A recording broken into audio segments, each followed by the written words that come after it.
आप लोगों से डिस्कस करते हैं।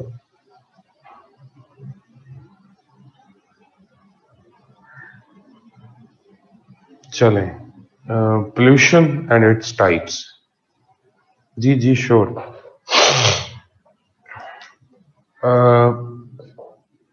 वाटर पोल्यूशन,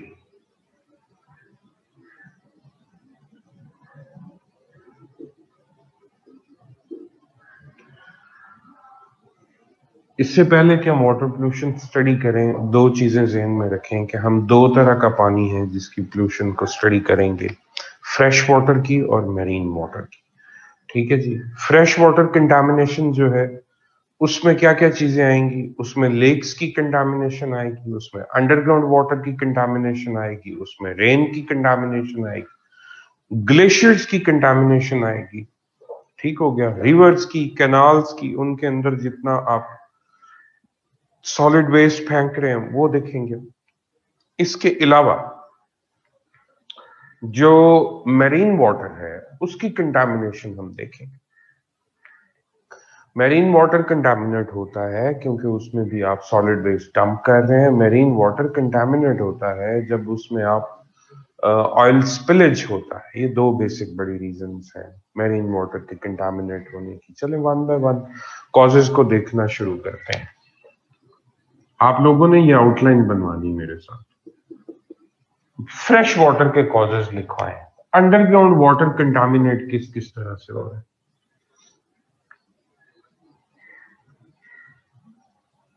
चलें चलें शाबाश, मेक दिस आउटलाइन।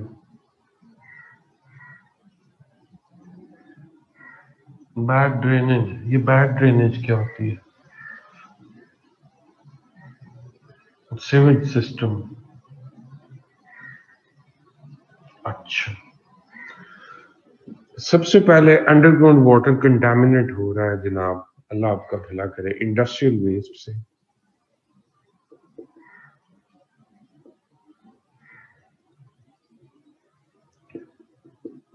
दूसरी सबसे बड़ी वजह ये जो सीवरेज सिस्टम और सारी आप बातें कर रहे हैं, बेसिकली ये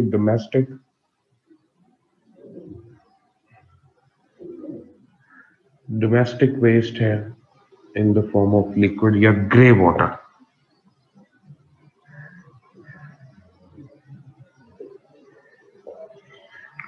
ठीक हो गया जी।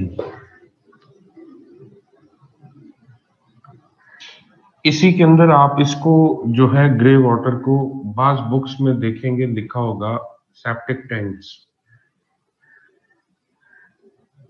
ये भी मैं डिस्कस करता हूँ आपके साथ।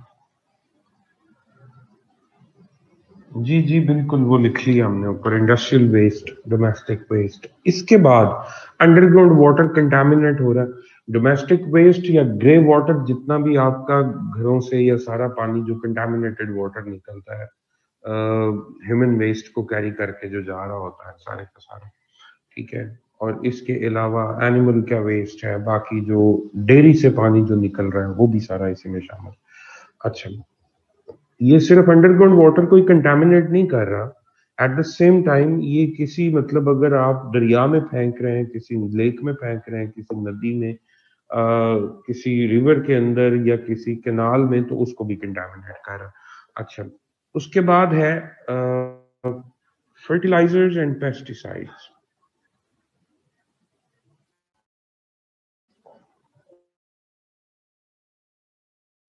फर्टिलाइजर्स एंड पेस्टिसाइड्स ये अंडरग्राउंड वाटर को कंटामिनेट करती हैं। जब लीच करती हैं नीचे पानी के साथ तो कंटामिनेशन कॉज करती हैं। अच्छा जी। उसके अलावा अंडरग्राउंड वाटर की कंटामिनेशन की कोई और रीजन हो सकती है?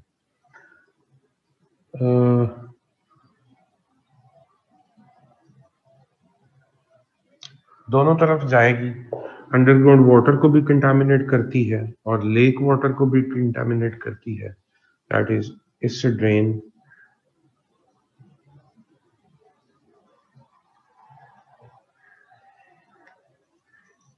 अच्छा, इसके अलावा आपके जो ग्लेशियर्स हैं वो कंटामिनेट हो रहे हैं। अंडरग्राउंड वाटर के अलावा आप जो सरफेस के ऊपर, जी ऐसे ड्रेन लिख लिया, आप जो सरफेस के ऊपर आपके पास जो कंटामिनेंट्स है मेजर फॉसिल फ्यूल बर्निंग से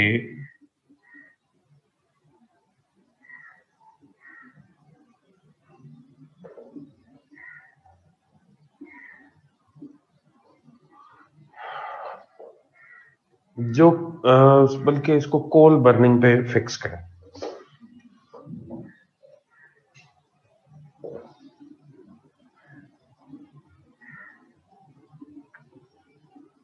कोल बर्निंग से और इसकी ऐश से और कार्बन से ग्लेशियर्स कंटामिनेट हो रहा है। ठीक हो गया। अच्छा, और इसके अलावा एक टर्म होती है उसको बोलते हैं यूट्रोफिकेशन।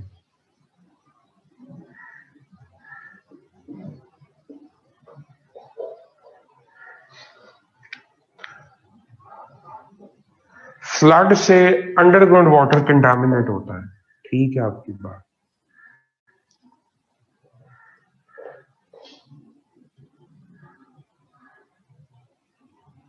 बिल्कुल दुरुस्त है।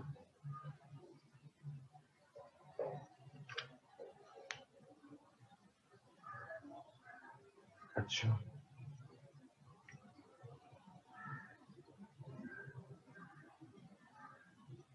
इसके बाद आ जाए जनाब मैरीन वाटर। मैरीन वाटर में आपके पास आएगा सॉलिड वेस्ट डंपिंग,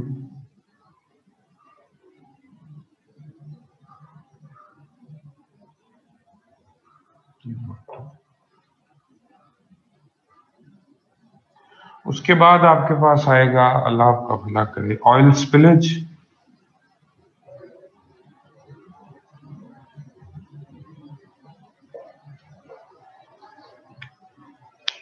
मैंने अभी सारे करने एक्सप्लेन, डोंट वरी जी। ऑयल स्पिलेज,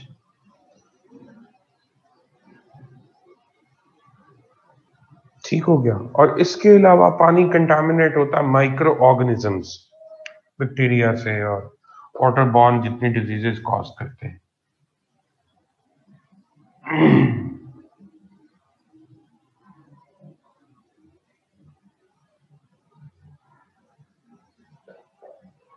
कोई और पॉइंट आप लोगों के जहन में आ रहा है?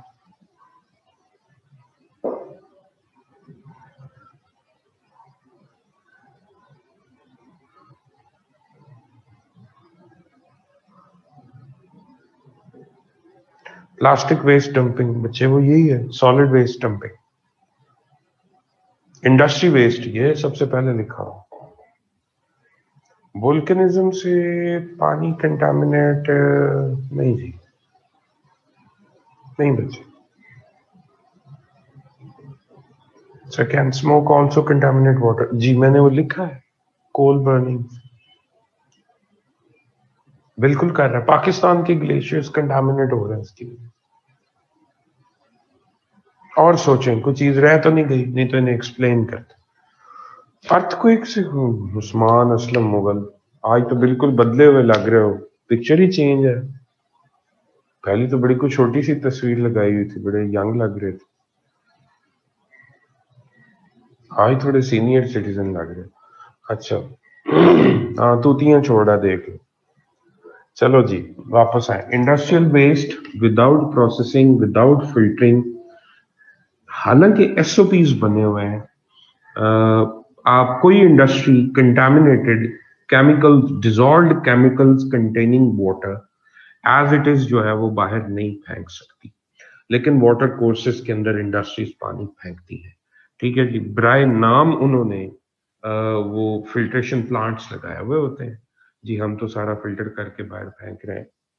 वो सिर्फ दिखाने के लिए, in case of any visit bye authorities, वो सिर्फ उनको जस्टिफाई करने, दो नंबरी होती है ये पानी को as it is without filtration उस पर खर्चा आता है, उसको अवॉइड करके इम्प्लीमेंटेशन, मैं साथ साथ इनके हल भी आपको बताता जाऊंगा, चले वो बाद में डिस्कस। इंडस्ट्रियल वेस्ट जब बाहर आएगा, पानी लीच करेगा, सेम नालों में, नदी नालों में जब पानी को फेंका जाता है, वो पानी अल्टीमेटली परकुलेट करता है, सीपेज होती है, और वो अंडरग्राउंड वाटर को कंटेमिनेट करता है। डोमेस्टिक वेस्ट, ग्रे वाटर या सेप्टिक टैंक्स गटर्स को कहते हैं जो हर घर के बाहर बने होते हैं। मर्करी लेड टॉक्सिन्स, जी बिल्कुल दुरुस्त है, बिल्कुल दुरुस्त है। हैवी वाटर,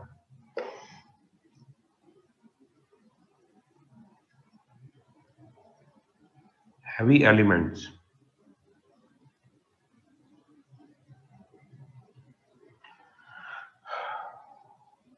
न्यूक्लियर वेस्ट से भी पानी कंटामिनेट होता है।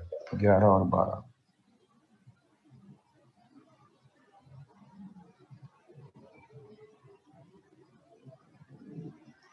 दुरुस्त। इकरा जैनब, थैंक यू। अच्छा जी, डोमेस्टिक वेस्ट, ग्रे वाटर या सेप्टिक टैंक्स, घरों से जो पानी निकलता है आपने बाहर, जो घर के बाहर गटर्स बनाए हुए होते हैं, वो मोस्ट ऑफ द टाइम उनकी जो लाइनिंग होती है वो सीपेज प्रूफ नहीं होती, उसमें से पानी सीप करता है, नीचे ग्राउंड का पार्ट बनता है, अंडरग्राउंड वाटर तक वो जाता है, उसको कंटेमिनेट करता है। अगर आपने उसको सीपेज प्रूफ बनाया भी हुआ है तो अल्टीमेटली पानी उसमें से बाहर निकलता है और वो बाहर नालियों में फेंका जाता है। सारे का सारा सीवरेज सिस्टम आपका सीपेज प्रूफ नहीं होता, तो वहां पे जाके वो अंडरग्राउंड सीपेज स्टार्ट हो जाती है। बड़े बड़े शहरों में ये प्रॉब्लम पाकिस्तान में ओवरऑल देखने में आ रही है, अंडरग्राउंड वाटर बड़ी तेजी से कंटामिनेट हो रहा है इसी वजह से। लाहौर के अंदर वासा तकरीबन यूं समझें कोई 2011-12 तक सिचुएशन ये थी कि 600 फुट तक वो वेल ड्रिल करते थे और उसमें से पानी पंप कर रहे थे। इस वक्त 800 के करीब है जो पंपिंग डेप्थ है, यानी 200 फीट मजीद कंटामिनेट हो चुका हुआ है। 200 फीट मजीद कंटामिनेशन हो चुकी है। इट मींस कि इस कदर आपका जो है वो सीवरेज सिस्टम या आपका जो ग्रे वाटर है वो पर्कुलेट कर रहा है नीचे। उसके बाद है फर्टिलाइजर्स और पेस्टिसाइड्स। पहले लोग कहते थे गांव की चीजें खालिस होती हैं, पानी साफ होता है, एनवायरनमेंट साफ होता है। मैं कहता हूं आप जितना गांव के लोग अंडरग्राउंड कंटामिनेटेड वाटर यूज कर रहे हैं, कोई भी नहीं कर रहा। फर्टिलाइजर्स मैसिव स्केल पे इस्तेमाल होते हैं। जब भी आप फर्टिलाइज करते हैं आपको इरिगेशन करनी पड़ती है, आपको पानी देना पड़ता है साथ, ताकि पौधे उसको यूज कर सके उस खाद को, ठीक है, क्योंकि ये पानी के साथ डिजोल्व होगी तो फिर पौधे जो है उनकी जड़ें इसको, अदरवाइज ये जमीन के ऊपर पड़ी रहेगी ड्राई फॉर्म में। गर्म है पानी, अच्छा। फर्टिलाइजर्स जो हैं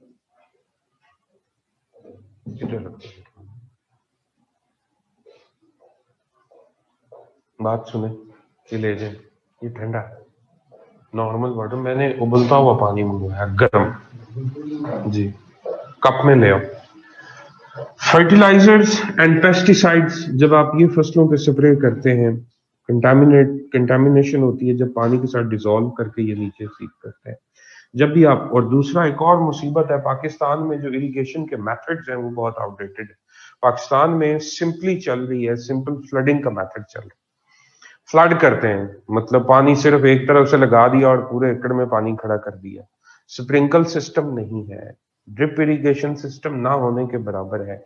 एफिशिएंट जो इरिगेशन के मेथड्स हैं वो हम यूज नहीं कर रहे, हम अभी तक आउटडेटेड पुराने इरिगेशन के, और वाटर वेस्टेज पीक पे है पाकिस्तान में एग्रीकल्चरल सेक्टर के अंदर। अब वो पानी सारे का सारा जिसमें खाद मिली होती है वो पौधे तो इस्तेमाल नहीं करते, वो जब नीचे जाता है तो अंडरग्राउंड वाटर को कंटामिनेट करता है। सिमिलरली पेस्टिसाइड्स, ये पॉइजन होते हैं, जहर होती है। एसिड रेन अपने साथ डाइल्यूट एसिड्स लेके आती है। Me also taking hot cup of water with a teaspoon of lemon juice and honey। जी जी बिल्कुल, मैं भी उसी चक्कर में हूँ, लेकिन लेमन जूस भी नहीं है, हनी नहीं है, बस मैं वो गर्म पानी जनाब पीऊंगा। एसिड रेन, डाइल्यूट एसिड्स जो हैं वो जब आते हैं तो सारा वो ग्राउंड पे नहीं बारिश रहती, वो ब्लीच करती है, अंडरग्राउंड वाटर को कंटामिनेट करती है, नंबर वन। फिर अगर वो किसी लेक में पानी गिरेगा उसकी एसिडिटी बढ़ाएगा, उसको कंटामिनेट करेगा। हैवी एलिमेंट्स, हैवी एलिमेंट्स जिस तरह मर्करी, लेड और बाकी चीजें जो हैं वो अगर पानी में डिजोल्व हो, वो पानी के अंदर मौजूद हो, ठीक है जी, तो वो पानी को कंटामिनेट करती हैं। ठीक है, आर्सेनिक कंटामिनेट करती है पानी को। न्यूक्लियर वेस्ट यानी डिफरेंट एलिमेंट्स हैं वो कंटामिनेशन कॉज करते हैं। न्यूक्लियर वेस्ट से क्या मुराद है? यहाँ न्यूक्लियर वेस्ट से मुराद यूरेनियम नहीं है। यूरेनियम को तो डंप जब किया जाता है, ठीक है जी, यूरेनियम जब टूटती है बेरियम और क्रिप्टॉन में, तो उसका जो बेरियम और क्रिप्टॉन्स होते हैं, जो प्रोडक्ट्स होती हैं जो उससे बन रही होती हैं, वो भी, बच्चे 1 मिनट म्यूट कीजिएगा।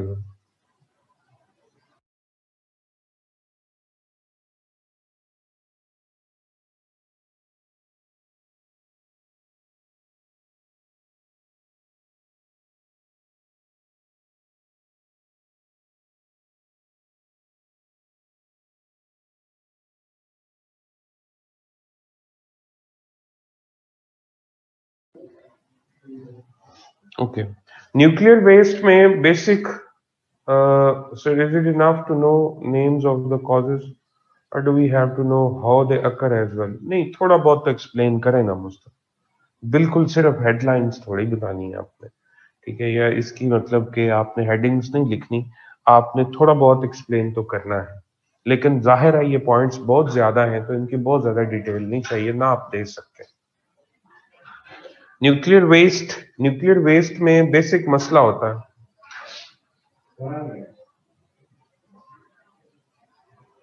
न्यूक्लियर वेस्ट के अंदर जब हैवी वाटर को आप एक्सपेल करते हैं, हैवी वाटर निकलता है न्यूक्लियर प्लांट्स में से, तो वो D2O होता है, हैवी वाटर होता है। हैवी वाटर जो है उसका बॉइलिंग पॉइंट नॉर्मल वाटर से ज्यादा होता है, 1 और 2, यानी 102 डिग्री सेंटीग्रेड अप्रोक्सीमेटली। 100 पे नहीं, वो नॉर्मल कंडीशंस के ऊपर भी 102 पे जाके बॉयल करता है। वो जब वार्म वाटर आप बाहर फेंकते हैं उससे वाटर कंटामिनेट होता है। एक तो उसकी केमिस्ट्री नॉर्मल वाटर से डिफरेंट होती है और दूसरा उसका टेम्परेचर बहुत ज्यादा होता है।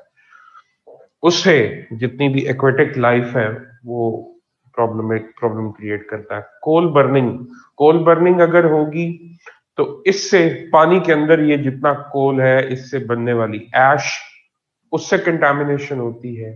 ठीक है जी, और इसके अलावा कार्बन डाइऑक्साइड डिपॉजिट होती है ग्लेशियर्स के अंदर, फ्लेक्स के अंदर, जो आइस के, सॉरी, स्नो फ्लेक्स होते हैं उनके अंदर, और वो जाके डंप होती है ग्लेशियर्स के ऊपर। ग्लेशिएटेड कंटामिनेशन, ग्लेशिएटेड वाटर की कंटामिनेशन, ये बहुत बड़ा सोर्स है उसका।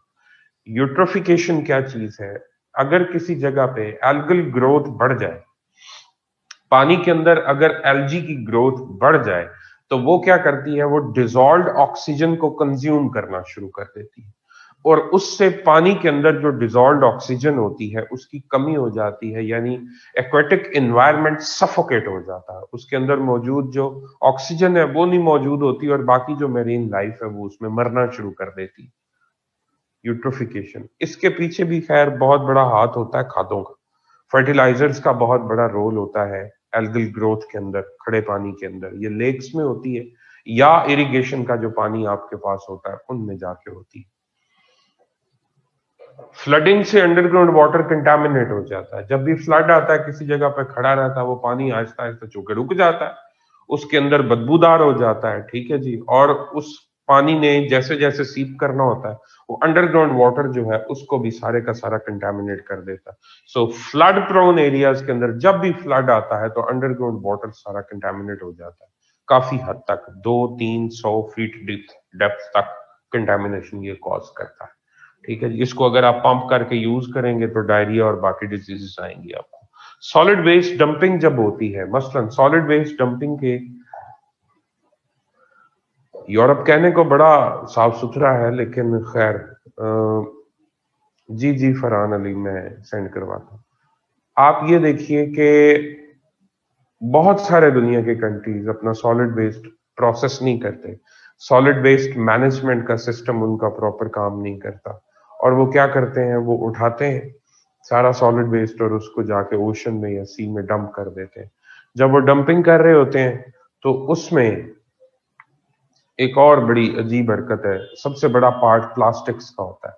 वो प्लास्टिक्स जब मैरीन लाइफ उसको निगल लेती है, इनहेल कर लेते हैं, खा बैठते हैं उसको, तो उस वक्त सिचुएशन ये होती है कि फिर उससे मछलियां, वेल्स, ये चीजें मर रही होती हैं। जी अस्सलाम वालेकुम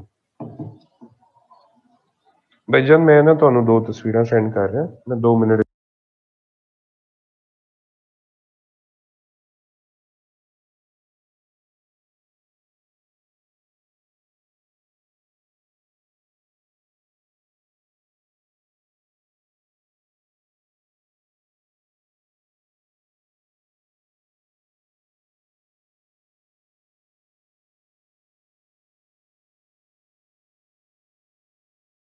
अच्छा जी,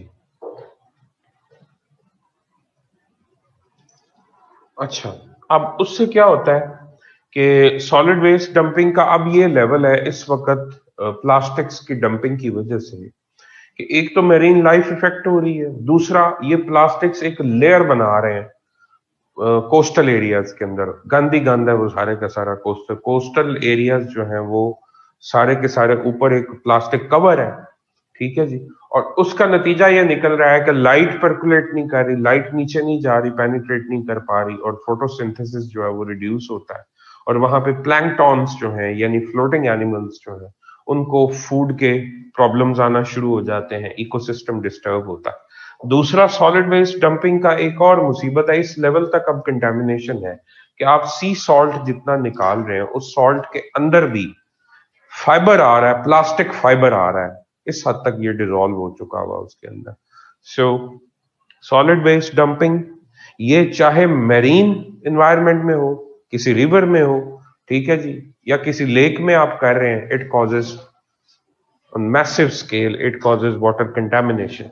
ऑयल स्पिलेज, ऑयल जो है वो अक्सर टैंकर्स जो है वो लीक हो जाते हैं, चाहे पायरेट्स हों या वैसे कोई वेसल के अंदर प्रॉब्लम हो, तो उस सूरत में फिर ऑयल स्पिलेज होती है। ये हर साल कहीं ना कहीं हो जाती है, और माइल्स में फिर एरिया होता है जिसके ऊपर एक थिन लेयर ऑफ हाइड्रोकार्बन जो है वो आ जाती है, ठीक है जी। और उसको जैसे जैसे वो मछलियां या बाकी जानवर उसको यूज करते हैं, वो उसको इनहेल करते हैं और मरते हैं, और फिर थाउजेंड्स और लाखों की तादाद में जी बिल्कुल अहमद शाह। और फिर उसके ऊपर पूरा ऑयल रिग्स से बचे नहीं, इस तरह होता है अहमद शाह। ऑयल रिग्स से जो ऑयल स्पिलेज हो रही होती है, that is not in this way. वो तो उस सूरत में होगी खुदा न खास्ता अगर ऑयल रिग के ऊपर कोई ब्लो आउट हो जाए, ठीक है जी, if you know these terms, ठीक है जी। तो ब्लो आउट हो जाए या फेलियर हो जाए और वो अंडरग्राउंड प्रेशर को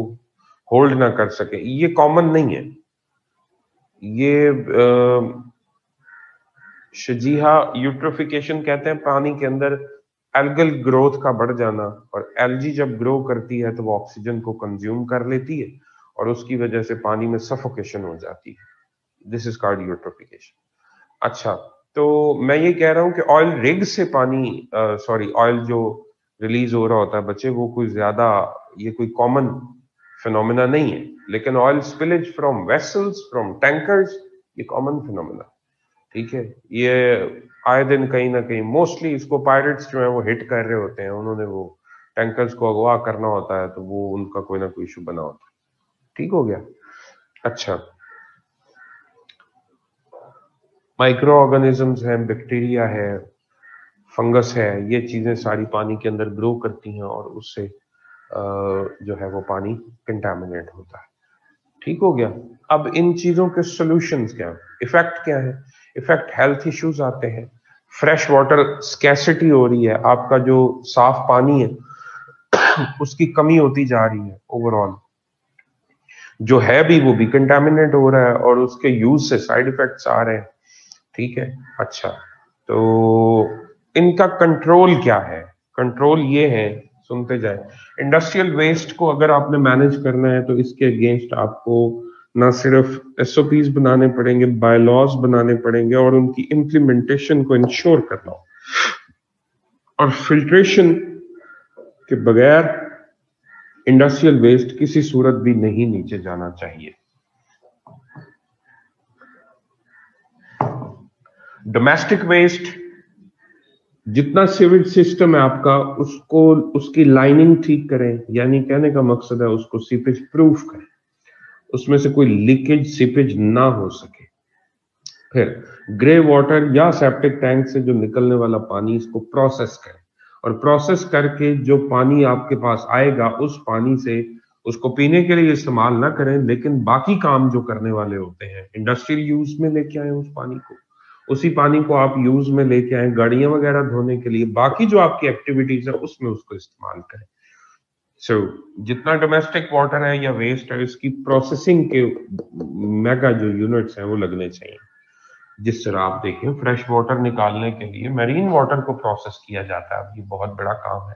फ्रेश वाटर की डिलीवरी के लिए जिस तरह से फ्रेश वाटर स्कैसिटी बढ़ती जा रही है, उसको काउंटर करने के लिए अब मैरीन वाटर को प्रोसेस करके, साफ करके, तो पीने के काबिल बनाया जा रहा है। फर्टिलाइजर्स एंड पेस्टिसाइड्स, फर्टिलाइजर्स को कम से कम इस्तेमाल करें, जिस कदर हो सके इनको कम इस्तेमाल करें, प्लस इरिगेशन का मेथड जो है उसको जिस हद तक हो सके बेहतरीन करें। ठीक है जी। देखें, एक मजे की बात आपको बताऊं, जब आप ज्यादा पानी इस्तेमाल करते हैं फॉर इरिगेशन, तो वो ज्यादा पानी से आपकी फसल जो है उसको कोई ज्यादा फायदा नहीं होता, आपकी इकोनॉमिक कॉस्ट बढ़ती जाती है।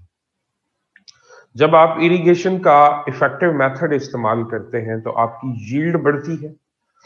मसलन ड्रिप इरिगेशन सिस्टम में एक जो ऑप्टिमम लेवल होता है मॉइस्चर का, उसको मेंटेन किया जाता है। जब वो मेंटेन हो जाता है तो उस सूरत में क्या हो रहा होता है, optimum level of moisture maintain करने से पौधे जो है वो ज्यादा पानी में खुराक ज्यादा इस्तेमाल नहीं कर पाते।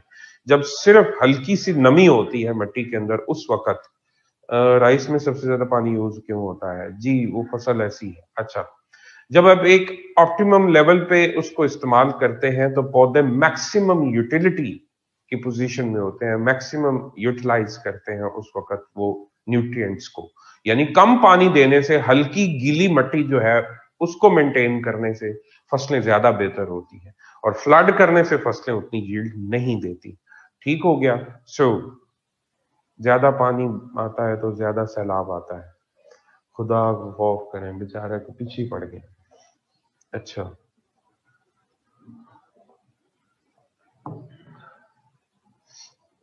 मौजूदा हुकूमत के नारे नहीं आपको याद, बिलावल बेचारे के पीछे पड़ गए। खान साहब ने अपनी जिंदगी में कोई वादा पूरा नहीं किया, ना बेगमात के साथ ना कौम के साथ, उसी हालत पे चल रहे हैं।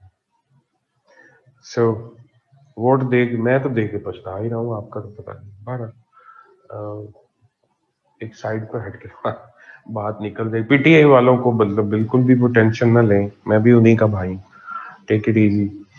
ये सारे एक ही कट्टे चट्टे हैं, इनमें से कोई डिफरेंस नहीं है, ये सारे कैपिटलिस्टिक क्लास के नुमाइंदे। अच्छा, वापस आए जी।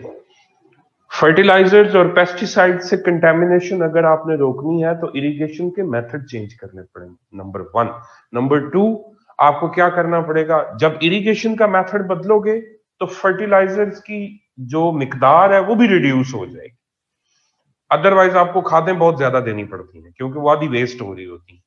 फर्टिलाइजर्स कम इस्तेमाल होते हैं अगर आप मॉडर्न इरिगेशन मेथड्स इस्तेमाल करते हैं तो। एक तो ये। दूसरा, फर्टिलाइजर्स जो हैं इनको लेस टॉक्सिक फर्टिलाइजर्स से रिप्लेस करें। बायोटेक्नोलॉजी का इस्तेमाल करके जो पेस्टिसाइड्स और फर्टिलाइजर्स बनाए गए हैं, जिनको bio fertilisers and bio pesticides बोलते हैं, उनका इस्तेमाल करें।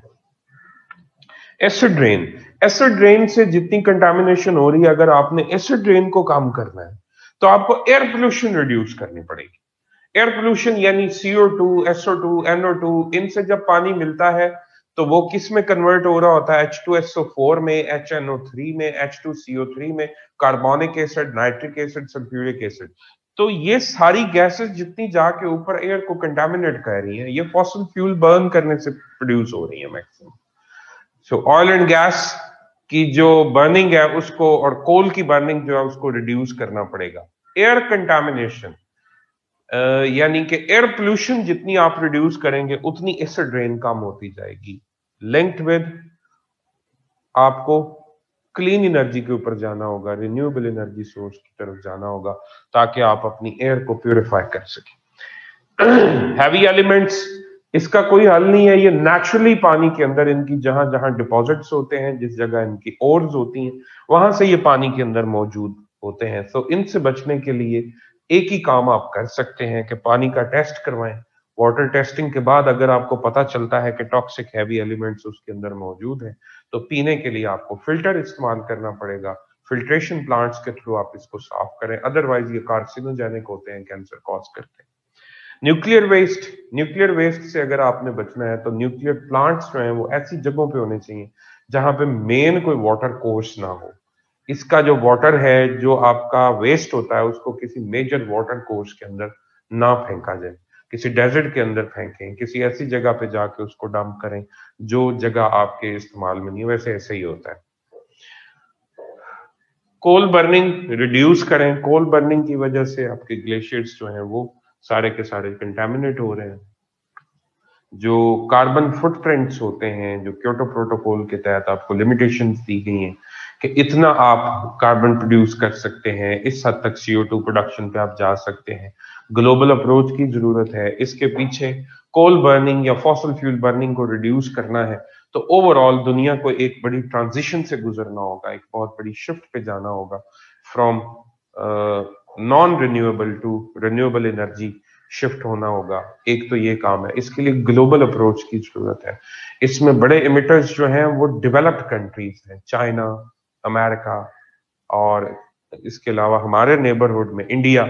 ठीक है जी। और इनकी वजह से बाकी तमाम भूटान, नेपाल, बांग्लादेश, पाकिस्तान, ये सारे इफेक्ट हो रहे हैं। पाकिस्तान टॉप 10 ग्लोबल वार्मिंग के जो इफेक्टीज हैं उनमें से एक है।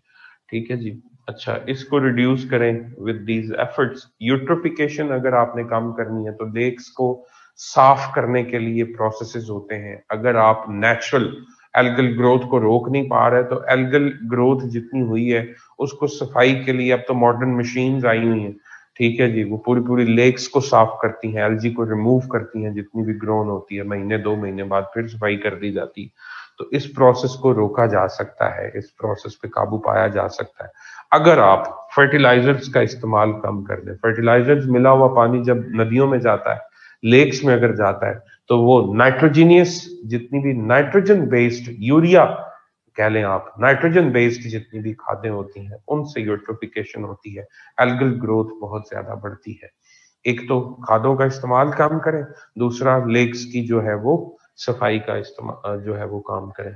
फ्लडिंग फ्लडिंग से पानी जितना कंटेमिनेट हो रहा है, अब इससे बचने के लिए आपको क्या करना है? आपको फ्लड पे कंट्रोल पाना है।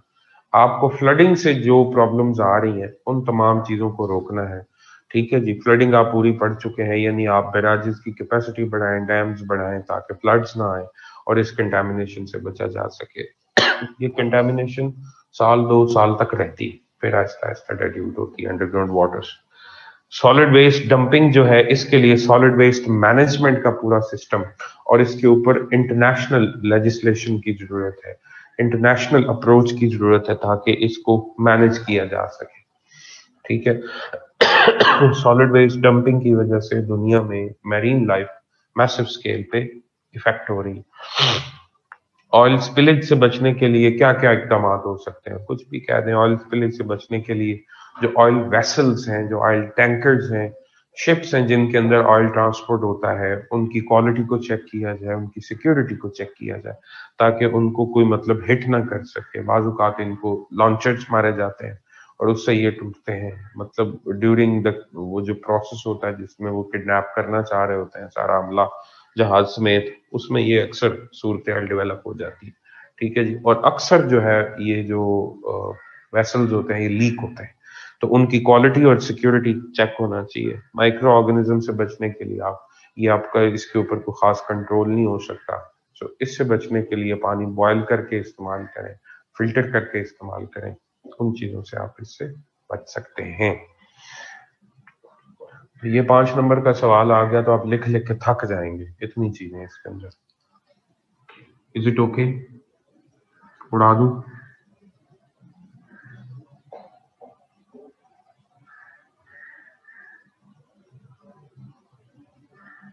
इसकी पिक्चर तो नहीं चाहिए? या किसी ने कहा था? No. Aren't they thinking of dumping waste in space now? बच्चे स्पेस में अगर डंप कर दें तो ठीक है, लेकिन अभी वो कोई इतनी पॉसिबिलिटी नजर नहीं आ रही, क्योंकि थिंक तो दे ही करते हैं, हम तो करते नहीं, वही तो करते नहीं। उन्होंने ही सोचना है, हमने तो कुछ सोचना नहीं, ठीक है ना? They are thinking, they are planning, they will go in this way, they will lead the world, they will plan, हमने तो करना कुछ नहीं ना, उन्होंने करना है जो कुछ करना।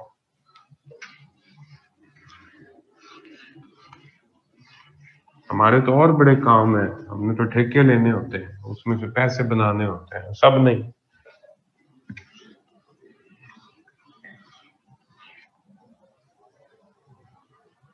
कल मैं किसी जगह पे सुन रहा था,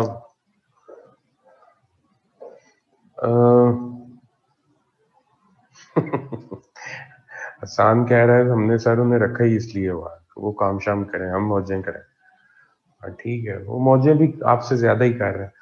और कल कहीं पे मैं पढ़ रहा था कि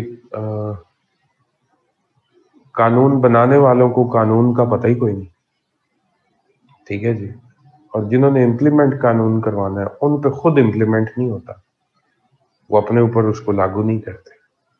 और मजे की बात है, जिन पे इम्प्लीमेंट हो रहा है, ठीक है जी, वो सिरे से ही नहीं जानते कि कानून चीज क्या है, ठीक है।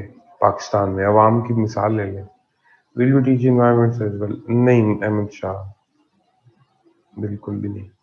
इन्वायरमेंटल साइंसेज नहीं, कोई और टीचर है वो आपको पढ़ाएंगे। टैक्स कलेक्शन कुछ भी कर लें आप, पब्लिक को इतना नहीं पता एफआईआर कैसे लिखवाते हैं, तो बाकी काम किसी कोर्स के अंदर आपको ये पढ़ाया जाता, क्या पाकिस्तान के मास्टर्स का स्टूडेंट भी ये नहीं जानता ट्रैफिक रूल्स क्या है? मास्टर्स का स्टूडेंट भी ये नहीं जानता कि सोसाइटी के अंदर मैंने नॉइज पोल्यूशन क्रिएट नहीं करनी, मैंने म्यूजिक नहीं सुनना, मैंने घर में अगर पड़ोसी के साथ मैंने रहना है तो मेरी क्या क्या जिम्मेदारी है, ठीक है जी। एक सिविक सेंस जो होती है, एक सिविक लॉज जो डेवलप होते हैं, टॉट यहां पढ़ाया जाता है, इम्प्लीमेंट ही नहीं होता। अच्छा चले उसको छोड़ देंगे, लोगों को ये नहीं पता उनके राइट्स क्या हैं। अगर उन्होंने थाने में जाना है तो कभी आपको पेपर में आया कि आपको मतलब आपकी लड़ाई हुई है तो एक एफआईआर लिख के दिखाए, या आपकी गाड़ी हिट हो गई है तो आप एक एप्लीकेशन लिख के दिखाएं कि किस तरह से आप कानूनी जितनी चारा जो है वो किस तरह से करेंगे। लोग ब्लाइंड है, प्रोफेसर बड़े बड़े बड़े पढ़े लिखे लोग जो हैं वो जब थाने में जाते हैं तो वो अर्जी नवीस को ढूंढ रहे होते हैं। यहाँ पे ये लिखवाया जाता है छुट्टी की एप्लीकेशन बताएं किस तरह से लिखी जाती है। उर्दू मीडियम वालों को उर्दू में लिखवा दी जाती है, अंग्रेजी वालों को अंग्रेजी में सिखा दी जाती है। वो इसी में बड़े खुश हैं कि हमारे बच्चे मुंह टेढ़ा करके अंग्रेजी बोल देते। नॉलेज या स्किल्स क्या है कोई पता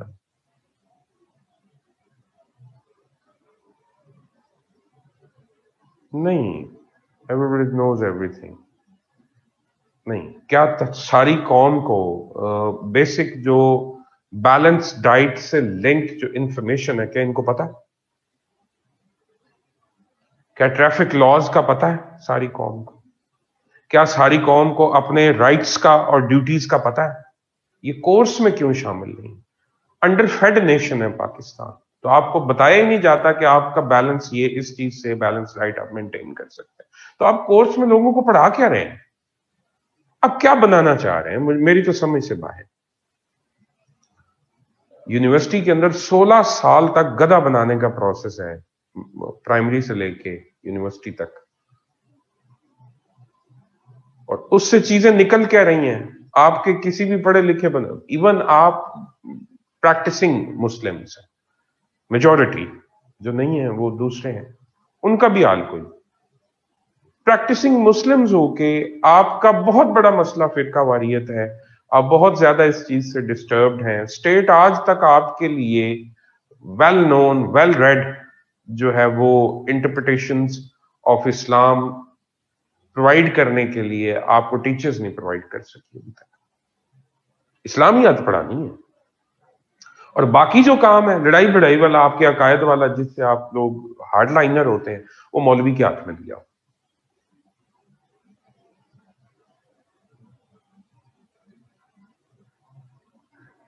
सो आप काइंडली इस चीज को, मैं ये बिलीव करता हूं, मेरे नजदीक पाकिस्तान में दो तीन काम कर दें कौम ठीक हो जाएगी। पहली बात तो ये है कि लग्जरीज बैन कर दें, कौम को ये एलीट क्लस्टर्स बंद करें, ये बैरियर टाउन, ये दूसरे टाउन, ये तीसरे टाउन, नीड बेस्ड हाउसिंग करें। महंगे कपड़े, महंगे जूते, ये ब्रांड्स के ऊपर जितना पैसा आपका मुल्क से बाहर जा रहा है, आपके अपने लोकल मेड जितने शूज हैं, मैं गारंटी करता हूं मेरे शहर में हाफिजाबाद में 2000 रुपए का प्योर लेदर का जूता जिस मर्जी शेप का बनवाना चाहे आज भी बनता। स्टूडियो इम्पोली पे चले जाओ, वही आपको 18,000 रुपए का मिलता, 20,000 का। आप लोग बेवकूफ हैं, कोई प्राइस चेक नहीं है। ठीक है जी, कपड़े सस्ते भी पहने जा सकते हैं, बिल्कुल उसी तरह से होता है, लेकिन नहीं, हम नहीं करेंगे। ब्रांड कॉन्शियस लोग, बड़ी गाड़ियां रखेंगे, कोई चेक नहीं है। और भाई कौम को सेविंग मूड पे लेके आओ। सारी जिंदगी की एक प्रोफेसर साहब या एक assistant director, deputy director, director साहब सारी जिंदगी जॉब करते हैं, पैसा जो मिलता है वो जाके मलिक रियाज को दे आते हैं और 10 मरले का प्लॉट लेते हैं, और उस पर फिर घर बनाने के लिए पैसे नहीं बचते। ये औकात है आपकी, मतलब इस वक्त जो आप पूरी जिंदगी में कमाते जो है वो यहाँ पे खड़ा हुआ, और जा किधर रहा है।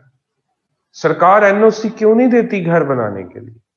सरकार कंट्रोल क्यों नहीं करती इस चीज को कि भाई आपकी हाउस नीड्स इस तरह की हैं, आप इतना बनाएंगे, इससे ज्यादा लैंड हम आपको यूज नहीं करने देंगे, चाहे आपके पास 100 एकड़ जमीन ही क्यों नहीं।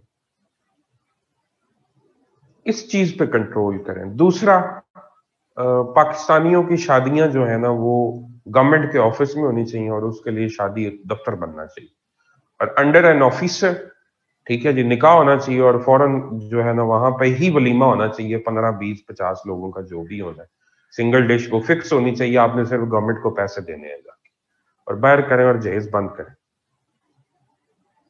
ड्रामा शुरू किया हुआ है, सारी जिंदगी के पैसे उठा के लोग एक बेटी की शादी करते हैं, दूसरी के लिए पैसे नहीं बचते। ये वो हैं जिनके पास पैसे हैं, और जो गरीब आदमी है वो क्या करेगा? शुगर लगाया हुआ है। रसूल करीम सल्लल्लाहु अलैहि वसल्लम की अगर हुकूमत होती, आज ये सब कुछ होता, तो क्या ऐसी अनचेक्ड चल रहा होता? आप लोग बदलना नहीं चाहते, और ऐसा नहीं है लोग अवाम को गालियां देके चुप करे, लोग नहीं बदलना चाहते। पब्लिक को जब आपने रोका, मास्क पहने, सबने पहने, लोगों ने कहा कि घर में बैठो, गवर्नमेंट ने कहा सारे घर में बैठ के, ठीक है, ऐसा नहीं होता। गवर्नमेंट्स टेक ऑन करती हैं, गवर्नमेंट्स इस चीज को आगे होके, पब्लिक हमेशा से बेवकूफ होती है, पब्लिक कभी भी इस। और एक और बताऊं, अमेरिकन से पाकिस्तानी सियाने लोग हैं, अमेरिका में आज भी ट्रंप को वोट मिलता है, इमेजिन। और आप ये समझते हो वो बड़ी पढ़ी लिखी नेशन है, वो भी स्किलफुल नेशंस नहीं है, वो भी आपकी तरह से, वो इसी तरह से एक यूनिवर्सिटीज की दौड़ है, उसमें से निकले हुए हैं। चलो कुछ साइंटिफिक स्किल्स उनकी आपसे थोड़ी बेहतर है। इसके अलावा तीसरा काम है जो मोस्ट इम्पोर्टेंट, यानी पहला काम है कि आप अपनी लैंड बचाएं, लोगों को सेविंग मोड पे लेके आए, शो ऑफ कल्चर खत्म करें, सोसाइटी को सिंप्लिसिटी, ऑस्टेरिटी की तरफ लेके आए।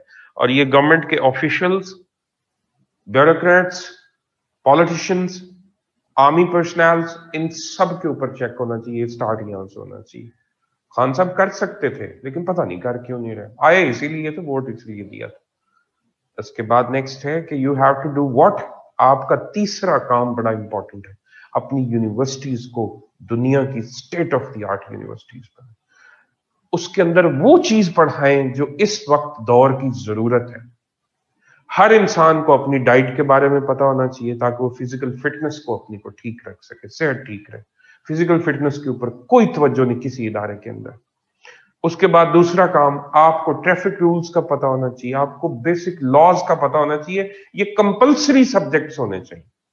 कंपलसरी में क्या है, आप जनाब सारी दुनिया को पाक स्टडीज पढ़ा रहे हैं, इस्लामियात वही मास्टर्स तक सेम कोर्स वो पढ़ा रहे हैं, ठीक है जी, और रट्टी पिट्टी पोएम्स आप अंग्रेजी की याद करवा रहे हैं, आप लोगों को नॉलेज दे रहे हैं, बेवकूफ बना रहे हैं। यूनिवर्सिटी से निकलने वाले लोग जो हैं वो इतने अवेयर हो कि कोई थानेदार उनको धमका ना सके, कोई वकील उनको बेवकूफ ना बना सके, उनको अपने प्रॉपर्टी राइट्स का पता होना चाहिए, विरासत के लॉज का पता होना चाहिए, ठीक है जी, लड़कियों को भी लड़कों को भी।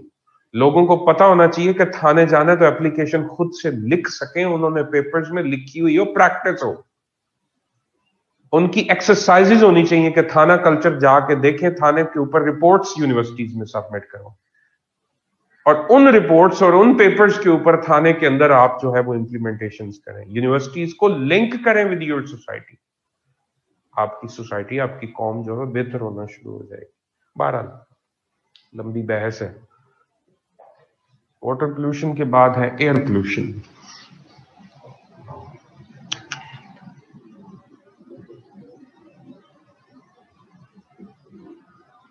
इसके ऊपर बेटा हम तो पेपर में लिख लिख के बता चुके हुए हैं, लेकिन किसी को ना समझ आए, ना कोई मानना चाहे, तो फिर अल्लाह का हुक्म है, कुछ नहीं किया जा सकता। जो लोग आपके हुक्मरान हैं वो खुद बहुत बड़े, उनका लेवल ये है, एक जाती उमरा में रहता है, एक बनी गाला में रहता है, एक बिलावल हाउस में रहता है। ठीक है, जर्नैलों के कोठे देख लें जाके, आप परेशान हो जाएंगे। ठीक है जी, यहाँ डीसी जो है वो 2-2, 3-3 एकड़ के घर में रहता है और बाकी सारी रियाया है। अल्लाह अल्लाह खैर सल्ला। इन्होंने तब्दीली लेके आनी है। ये खुद 10 मरले के घर में, 5 मरले के घर में शिफ्ट नहीं हो सकते। बनी गाला में खान साहब होते हैं, मैडम होती हैं और एक कुत्ता होता है। 3 अफराद है, 300 कनाल जगह घेरी है, कोई पूछने वाला नहीं। जाती उमरा जाके देखो, आप परेशान हो जाओगे कि ये इंसान रहते हैं, ये किस दौर के, ये अकबर के दौर के लोग।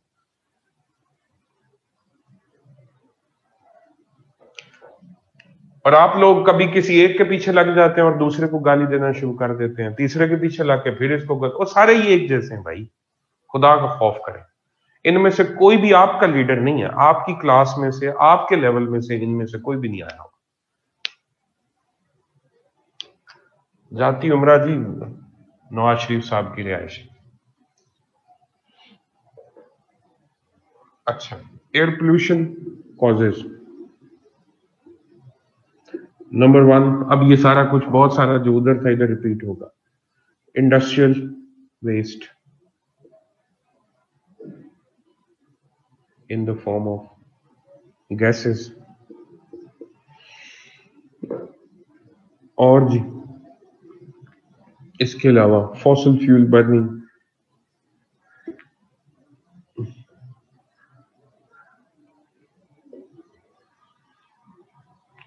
Oil gas and coal burning,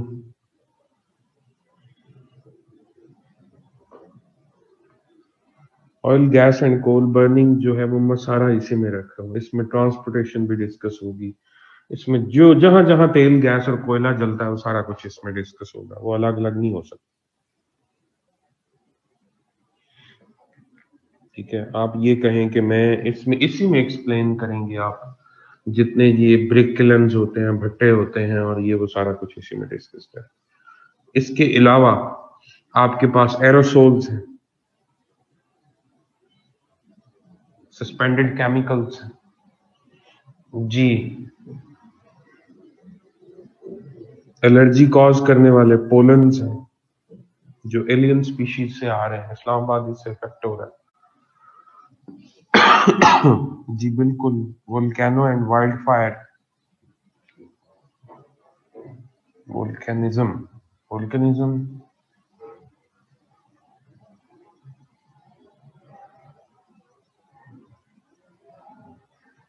wild fire, और उसके बाद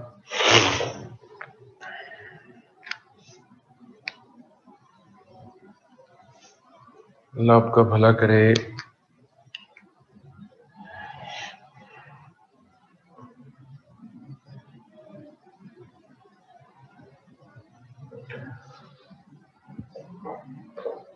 burning of solid waste,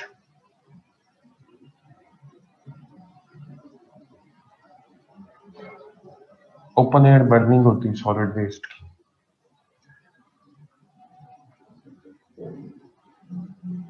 burning of crop residue,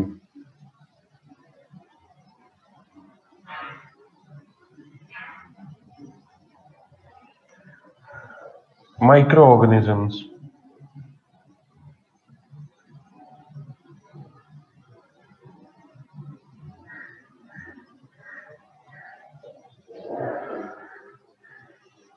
pollution from vehicles. Mustafa, आपको ये पॉइंट्स इसलिए कम लगेंगे कि वो मैक्सिमम यहाँ पे कवर हो गए।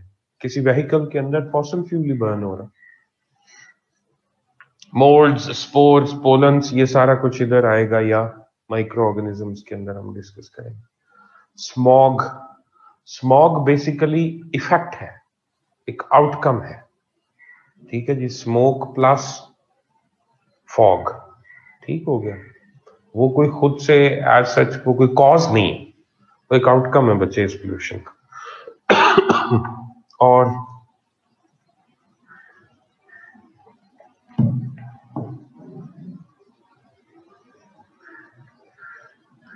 न्यूक्लियर फिशन से कोई ऐसा जो धुआं नहीं निकलता, या इस तरह नहीं होता। हाँ, आप ये कह सकते हैं कि मीथेन रिलीज होते हैं ओशन से,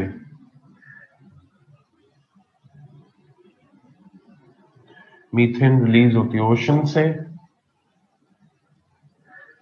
और डिफरेंट जो जगह हैं जहां पे आप ऑयल कर रहे होते हैं, निकाल रहे होते हैं वहां पे।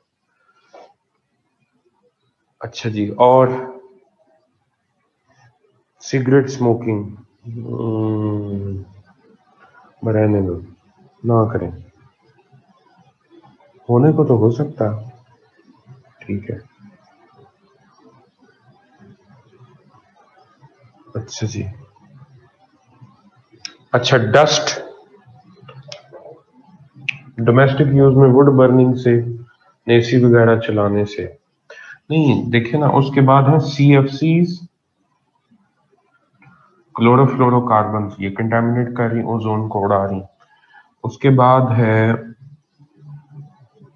अल्लाह आपका भला करे, CFCs के बाद आपके पास आती है डिफॉरेस्टेशन,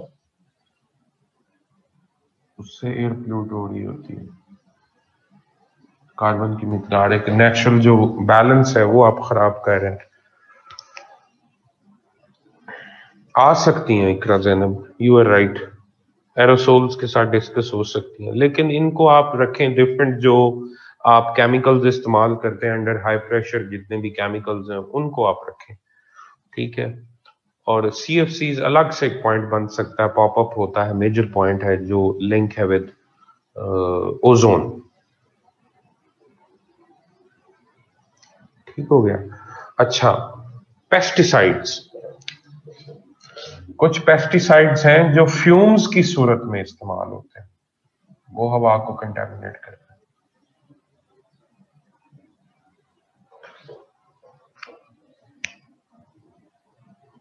ओके हो गया जी। डस्ट या construction activities,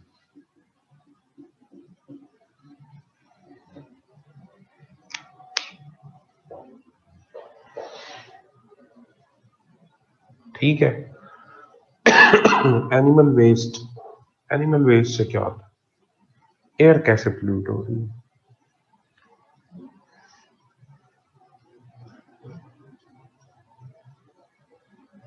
burning of coal, मैंने कहा था इधर आएगा। Ahmad Shah, fumes from acids और अदर हैजर्डस मटेरियल्स, एरोसोल्स और केमिकल्स में ही आ जाएंगे। और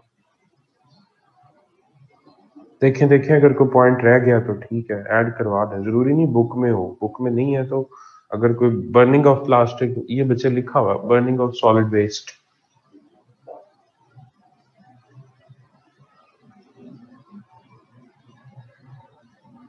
एरोप्लेन्स, तो उनमें क्या है, फॉसिल फ्यूल ही बर्न हो रहा है। How second law of thermodynamics can be incorporated in this. अच्छा जी, animals farting and burping release, नहीं बच्चे वो बहुत छोटे लेवल का, एज सच को मेजर उसका नहीं है। दानिया,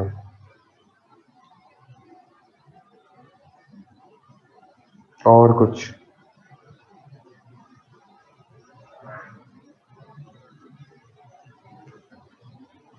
कॉज बताएं पहले नायाब, बाद में डिस्कस करते हैं। Natural disbalance of heat waves, तो बच्चे वो तो उस सूरत में होगा कि जब आपके पास एयर पोल्यूशन ऑलरेडी हो रही है, यानी कि ग्रीन हाउस गैसेस की मिकदार बढ़ती जा रही है, तो उस सूरत में होगा।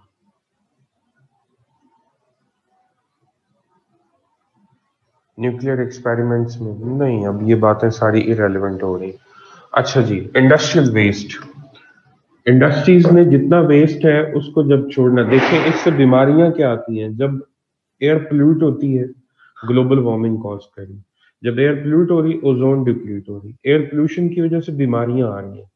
जो रेस्पिरेटरी ट्रैक्ट की डिजीजेस हैं, मसलन इसमें एस्थमा आ रहा है, ब्रोंकाइटिस आ रहा है, ठीक है, एलर्जीज आ रही हैं, स्किन एलर्जीज आ रही हैं।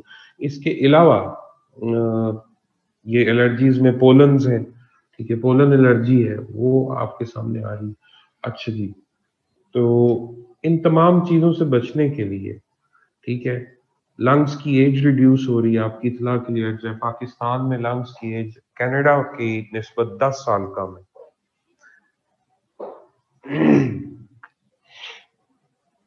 इंडोर एयर पोल्यूशन से आप क्या मुराद ले रहे हैं? किचन में जो फायर हो रही है उसकी बात कर। Livestock alone is responsible for 14.5 greenhouse effect, should it be included as well? कर लें बच्चे, अगर इतना बड़ा फिगर है तो ठीक है। लाइव स्टॉक से बेसिकली तो ये सारे का सारा क्या है, मीथेन रिलीज है। ओके, किधर है methane release? Natural methane release, चलें यूं दिख लें।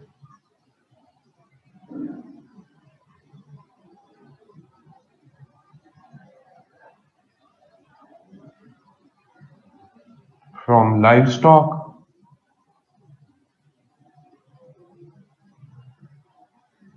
एंड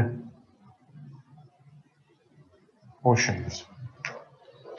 ठीक हो गया अहमद? चले अब आए वापस इनके सॉल्यूशंस के ऊपर आए। इंडस्ट्रियल वेस्ट को अगर आपने, इंडस्ट्रीज ने गैसेस जो है वो रिलीज करनी है और उस सूरत में उनको फिल्टर करना पड़ेगा, प्योरीफाई करके फिर वो छोड़ सकती है। इम्प्लीमेंटेशन करवाएं इस चीज की, जुर्माने करें, सजाएं दें, जो भी करें। फॉसिल फ्यूल बर्निंग जो है, इसका एक ही हल है कि आप नॉन रिन्यूएबल से रिन्यूएबल एनर्जी के ऊपर शिफ्ट हो। आपके जितने व्हीकल्स हैं उनको शिफ्ट करें हाइब्रिड के ऊपर और उससे आगे चार्जिंग कार्स के ऊपर। यानी फॉसिल फ्यूल बर्निंग जो है, इसको जिस हद तक हो सके ट्रांजिशन फेज में जाए। वही बात जो पीछे हमने की थी कि आपने रिन्यूएबल एनर्जी के ऊपर शिफ्ट हो। एरोसोल्स यानी जो टॉक्सिक केमिकल्स हैं उनका इस्तेमाल कम करें, जो पॉसिबल है उनको बैन करें।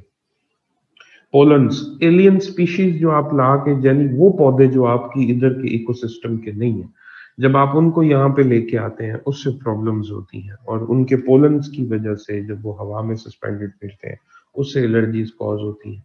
अवॉइड करें एलियन स्पीशीज को और अपनी नेचुरल जो लोकल इंडिजिनस स्पीशीज है उनको ग्रो करवाएं। वोल्केनिज्म, कोई आपका कंट्रोल नहीं है इसके ऊपर। वाइल्ड फायर, ठीक है जी, वाइल्ड फायर्स होने से बचने के लिए, इसको आप कंट्रोल करने के लिए, ठीक है जी, जिस कदर हो सके इसके जो कॉजेज हैं उनको मिनिमाइज करें। मसलन बॉन फायर अगर कोई कर रहा है किसी जगह पे, तो उसको मतलब कि बैन करें कि आप फॉरेस्ट के अंदर जाके बॉन फायर नहीं कर सकते। फॉरेस्ट में आप सिगरेट फेंकना, ये वो चीजें, एक तो गाइड करें लोगों को कि ये काम नहीं करें। दूसरा, अगर फायर होती भी है तो फायर फाइटिंग टेक्निक्स अपनी जो है उनको इम्प्रूव करें। इस पे आपका हाइब्रिड कंट्रोल हो सकता है, 100% कंट्रोल नहीं हो सकता। पेस्टिसाइड्स, फिर वही बात है कि लेस इस्तेमाल करें, कम इस्तेमाल करें पेस्टिसाइड्स को। मैकेनिकल, ये जब मैं आपको पेस्टिसाइड्स पढ़ाऊंगा तो उसमें बताऊंगा कि पेस्टिसाइड्स की जगह पे और क्या क्या काम किए जा सकते हैं। थोड़ी मेहनत तलब काम है, लेकिन अगर गवर्नमेंट्स उस पर इन्फोर्स करें वो चीजें, और पेस्टिसाइड्स का इस्तेमाल जो है इसको चेक करें। दुनिया में मैसिव स्केल पे किडनी एंड लीवर डिटीरियोरेशन जो है वो पेस्टिसाइड्स और फर्टिलाइजर्स के इस्तेमाल की वजह से। अच्छा, पेस्टिसाइड्स जो है इनको रिड्यूस किया जा सकता है और लेस टॉक्सिक बायो पेस्टिसाइड्स के साथ इनको रिप्लेस किया जा सकता है। डस्ट को रिड्यूस करें, डस्ट सेटिंग, डस्ट सेटलमेंट के लिए जितनी टेक्निक्स हैं, यानी पानी छिड़काव करें ताकि कंस्ट्रक्शन एक्टिविटीज के दौरान सफाई का एहतमाम करें। अपने रोड्स को, बाकी जगह के ग्रीन बेल्ट्स जो है वो बढ़ाएं ताकि डस्ट कम से कम प्रोड्यूस हो सके। और डस्ट की वजह से आपको पता है कि डस्ट एलर्जीज और सांस के प्रॉब्लम आते हैं। इसी तरह से बर्निंग ऑफ सॉलिड वेस्ट है, open air solid waste burning banned है, burning of crop residue banned है, आप नहीं कर सकते, ये जुर्म है। लेकिन लोग कर रहे हैं, इम्प्लीमेंटेशन प्रॉपर करवाएं। और इसके लिए क्या है, solid waste management system required है। और इसके लिए क्या है कि आपके जितना भी फसलों का बाकी बच जाने वाले फसलों की जड़ें होती हैं, तने होते हैं, ठीक है जी, फसल काटने के बाद उसको प्लो करें, उसको कट करें और उसको ऑर्गेनिक यानी कि खाद के तौर पे इस्तेमाल करें। सो प्लोइंग से और उसकी कटिंग से उसके अंदर उसको वापस प्लो करके जमीन के अंदर मिक्स करने से आप बच सकते हैं। इस पे मुसीबत ये होती है, जिम्मेदारों का खर्चा ज्यादा। वो ये समझते हैं कि ये काम बड़ा है, इसमें डिस्क हल चलानी पड़ेगी, रोटावेटर चलाना पड़ेगा और उस पर तेल बड़ा जलता है। इनपुट कॉस्ट जिम्मेदारी के अंदर बहुत ज्यादा बढ़ चुकी हुई है बच्चे। यानी कॉस्ट इतनी है कि वो हर सूरत में चाहते हैं इतने पैसे शुरू में लगा देंगे तो कमाएंगे क्या, ठीक है। इनपुट कॉस्ट रिड्यूस करनी पड़ेगी। ओवरऑल ओवरऑल अगर आपने अपने एग्रीकल्चर को बचाना है तो आपको सब्सिडीज भी देनी पड़ेंगी। इनपुट कॉस्ट रिड्यूस करने के लिए सस्ते फर्टिलाइजर, सस्ती खादें, सस्ते बीज, बिलों के ऊपर सब्सिडीज देनी पड़ेंगी, ठीक है जी। तेल पे तो जाहिर आप कभी भी नहीं देंगे, दे दें तो बेहतर है, ठीक है। ये चीजें जब तक नीचे नहीं आएंगी उस वक्त तक इरिगेशन के मॉडर्न इरिगेशन मेथड्स के लिए मसलन गवर्नमेंट का एक इनिशिएटिव था, वी आर यूजिंग जी। इससे पहले गवर्नमेंट का एक प्रोजेक्ट था जिसके अंदर वो क्या कर रहे थे, 20% बंदा पे कर रहा था, 80% गवर्नमेंट पे करती थी और वो आपको ड्रिप इरिगेशन का पूरा सिस्टम देते थे। अब वो आहिस्ता आहिस्ता वो 50-50 पे आ गया हुआ, बल्कि नहीं 60-40 पे, 40 अब जो है गवर्नमेंट दे रही है, 60 आपको पे करना पड़ता है। बहुत मुश्किल है। सोलर ट्यूबवेल्स को प्रमोट करवाएं। सोलर के ऊपर ड्यूटी नहीं है, जीरो रेटेड ड्यूटी है, कोई कस्टम ड्यूटी इसके ऊपर अप्लाई नहीं होती। लेकिन इवन देन सोलर्स बहुत महंगे हैं। सोलर पैनल, सोलर सिस्टम जो आप मेंटेन करते हैं, इट्स वेरी एक्सपेंसिव। उसके बाद इनको सब्सिडाइज करें, इनको लोकली मेड, लोकली इनको आप इनकी मैन्युफैक्चरिंग करें ताकि यहां से ये अवेलेबल हो। तो ओवरऑल एग्रीकल्चरल के इश्यूज को सॉर्ट आउट करने के लिए आपको वो सब कुछ करना पड़ेगा जिससे इनपुट कॉस्ट रिड्यूस होती है। फिर आपको फसलें अगर आप सस्ती भी बेचेंगे तो जिम्मेदार को कुछ बचेगा, वरना 2600 रुपए मन गन्नम है इसका, 1300 थी सरकार ने जब शुरू की थी, 1300 जमा 1300, 2600, हर चीज तकरीबन डबल हो चुकी हुई है इस वक्त। ये आलम है पाकिस्तान के अंदर इन्फ्लेशन का जो हाल है, ठीक है। तो ये मजाक नहीं है, ये मतलब कुछ लोग समझते हैं चल ही रहा है ना जी, कुछ भी नहीं होता, ये होता है।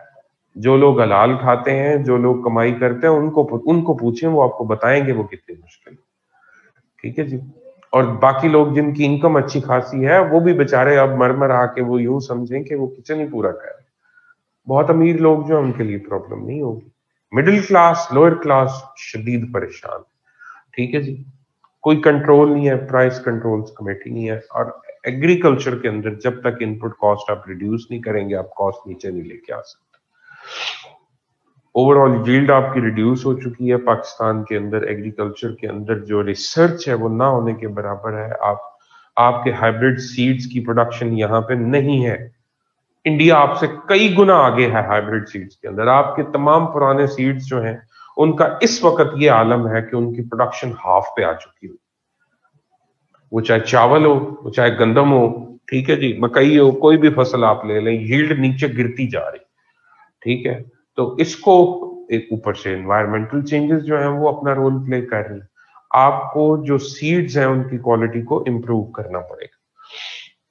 माइक्रो ऑर्गेनिजम्स, इसका एक ही हल है कि माइक्रो ऑर्गेनिजम्स जो है इससे बचने के लिए आप कुछ नहीं कर सकते। एयर प्यूरिफिकेशन के जो डिफरेंट प्रोसेसेस हैं, चाइना इस वक्त दुनिया में सबसे बड़ा एयर प्यूरिफायर, ठीक है जी। वो हवा को साफ करने के लिए उन्होंने सकर्स लगाए हुए, फिल्टर्स लगाए हुए हैं, उसमें से वो गुजार के उसको, आम हालात में भी बीजिंग में सांस लेना मुश्किल होता है, मास्क पहन के चलना फिरना पड़ता है, डस्ट की वजह से और बाकी कंटामिनेंट्स जो हैं, कार्बन डाइऑक्साइड की वजह से और कार्बन ऐश की वजह से। तो उससे बचने के लिए उन्होंने मास्क वाले, और इवन वो ऑस्ट्रेलिया से प्योर ऑक्सीजन इंपोर्ट कर रहे थे शहरों के अंदर, ठीक है जी। इस कदर कंटामिनेशन एयर की और कोल बर्निंग की वजह से वो हो चुकी हुई थी। तो अब मुसीबत क्या है, माइक्रो ऑर्गेनिजम्स हो या ये सारे पार्टिकल्स हो, इनको फिल्टर करना पड़ेगा, आपको साफ करना पड़ेगा। एयर प्यूरिफिकेशन के मैसिव स्केल पे प्लांट्स लगाने पड़ेंगे। एफॉरेस्टेशन करनी पड़ेगी, दरख्त बहुत ज्यादा लगाने पड़ेंगे ताकि आप इन चीजों को सब, वैसे माइक्रो ऑर्गेनिजम्स को ओवरऑल आप कुछ नहीं कर सकते, सिंपली ये है कि you have to make yourself strong ताकि आप इनसे फाइट कर सको।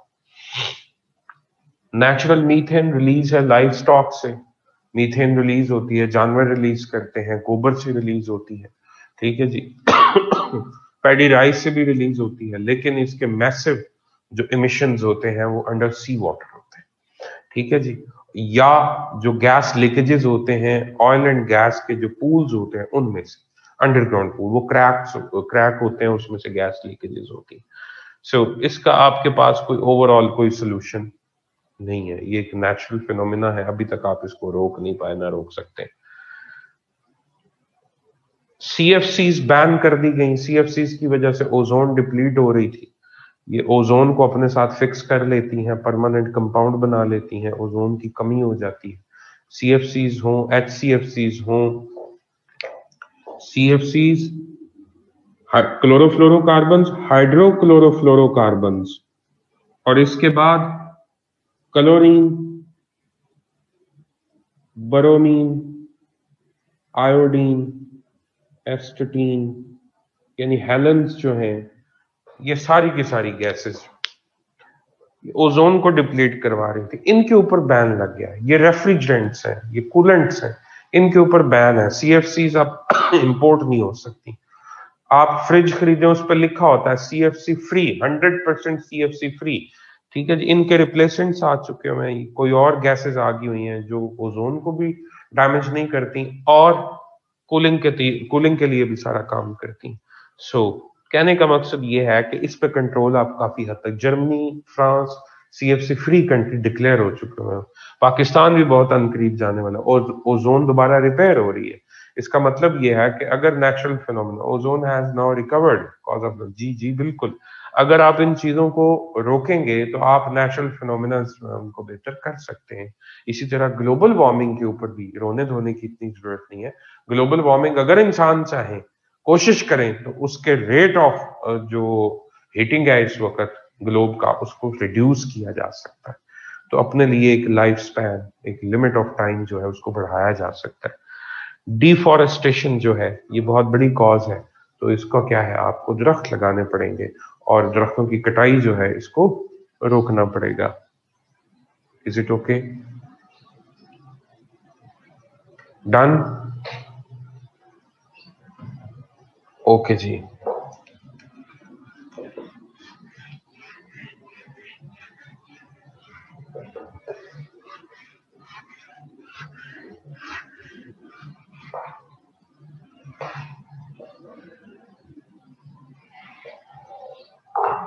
इसके बाद है, can we mention the efforts of Elon Musk, Tesla in electric? जी बिल्कुल बिल्कुल, मतलब आप इसको क्यों नहीं करें, जरूर करें, बहुत बड़ा उसका काम है।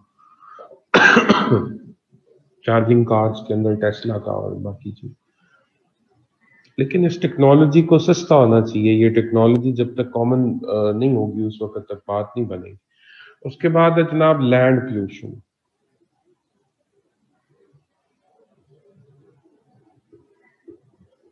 कॉजेज क्या है?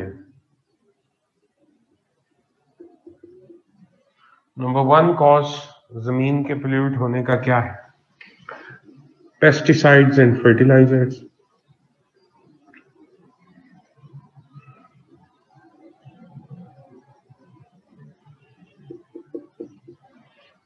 और जी एसिड रेन, इससे लैंड की एसिडिटी बढ़ती है, सॉइल की। और जी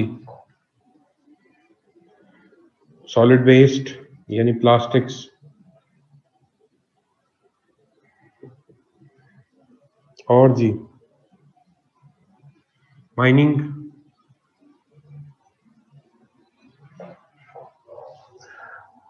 जी ठीक है।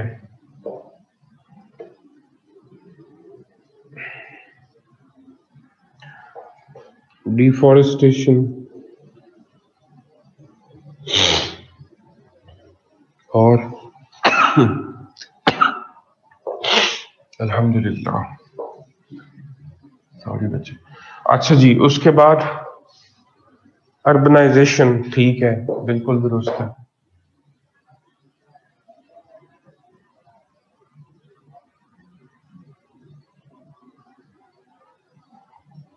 कंस्ट्रक्शन ठीक है, दुरुस्त बात है। और जी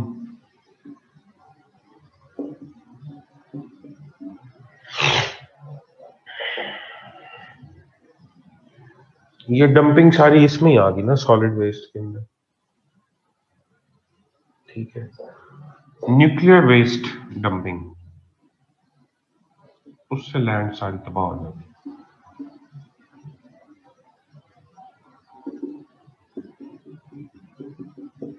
और जी फ्लड्स या लैंड इरोजन ठीक है।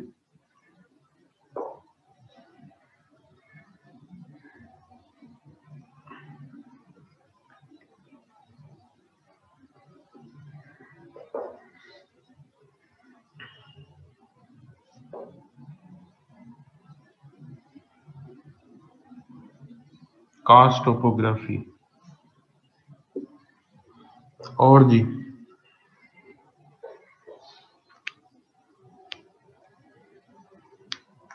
जी बिल्कुल ठीक है, बर्निंग ऑफ क्रॉप्स।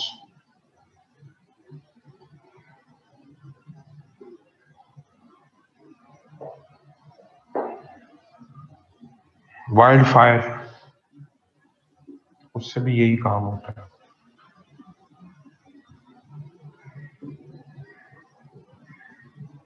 दोनों पॉइंट तकरीबन सेम ही। वोल्केनिज्म से लैंड पोल्यूट नहीं होती बच्चे, वोल्केनिज्म से बल्कि जो लैंड की फर्टिलिटी है वो एनहांस होती। Karst topography, KARST, karst topography बताता हूं क्या होती। ठीक हो गया। अच्छा जी, और इसके बाद है farming, extensive farming 11-12।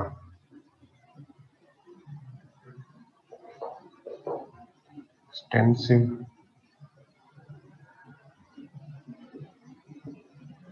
Farming, fertilisers और पेस्टिसाइड्स लैंड को पोल्यूट करते हैं, लैंड की एसिडिटी बढ़ जाती है, लैंड हार्ड होना शुरू हो जाती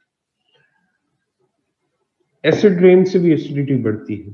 सॉलिड वेस्ट अगर आप किसी जगह डंप कर रहे हैं तो उससे लैंड पोल्यूट होती है, प्लास्टिक से लैंड पोल्यूट होती है, फर्टिलिटी रिड्यूस होना शुरू हो जाती है। और सॉलिड वेस्ट जहां पे भी आपने डंप किया हुआ है, जहां पे भी लैंडफिल आपने बनाई हुई है, उस पर अगर बारिश होगी वो डिके करेगा और लीच करके अंडरग्राउंड वाटर को भी कंटामिनेट करेगा और लैंड को भी पोल्यूट करेगा।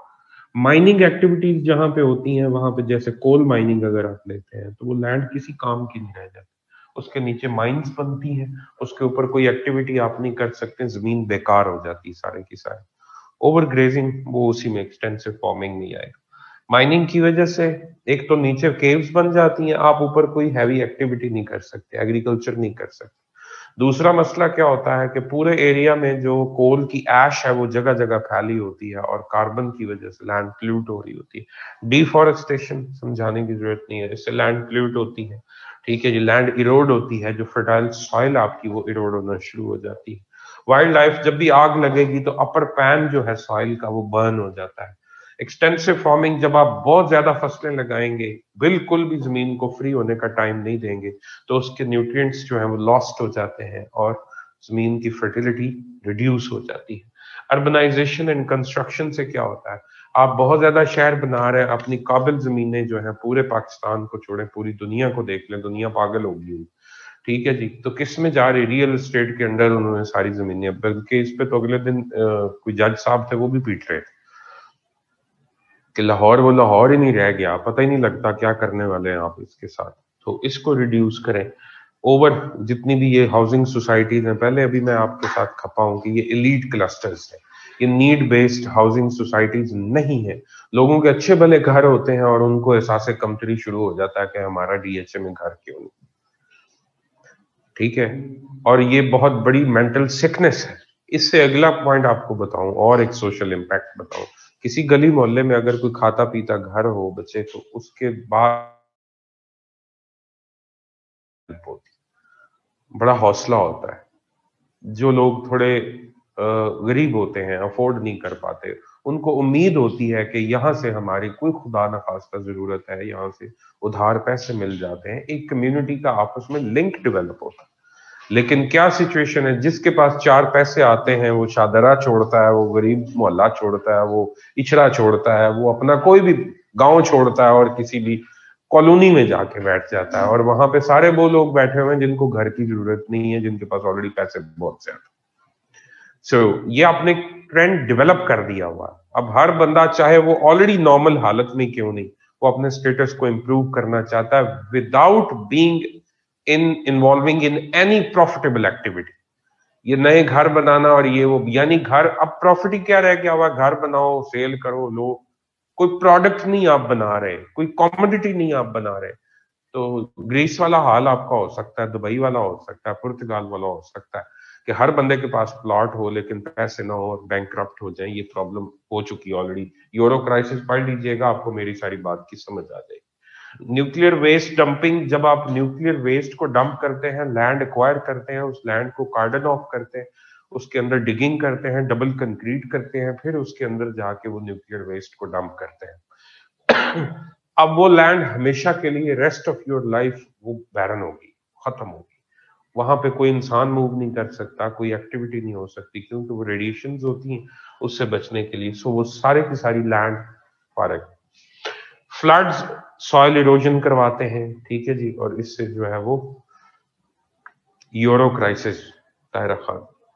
कास्ट टोपोग्राफी कहते हैं, जब एसिड रेन होती है तो अपने साथ लाइमस्टोन को डिसॉल्व करके ले जाती है। जब लाइमस्टोन डिसॉल्व होकर निकलता है तो नीचे गारें बनती हैं, उससे लैंड रिमूव हो जाती है। वहां से गारें बनती हैं, बहुत बड़े बड़े गड्ढे बनते हैं, युवालास पोल्जीज इनको बोलते हैं, ठीक है जी।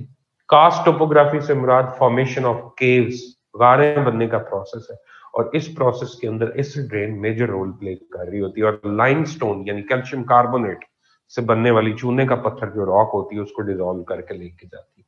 बर्निंग ऑफ क्रॉप्स के अंदर फसल, एक तो उससे एयर पोल्यूट हो रही है, और दूसरा वो कार्बन ऐश उसकी वो लैंड के अंदर पड़ती है, उससे लैंड पोल्यूट होती है।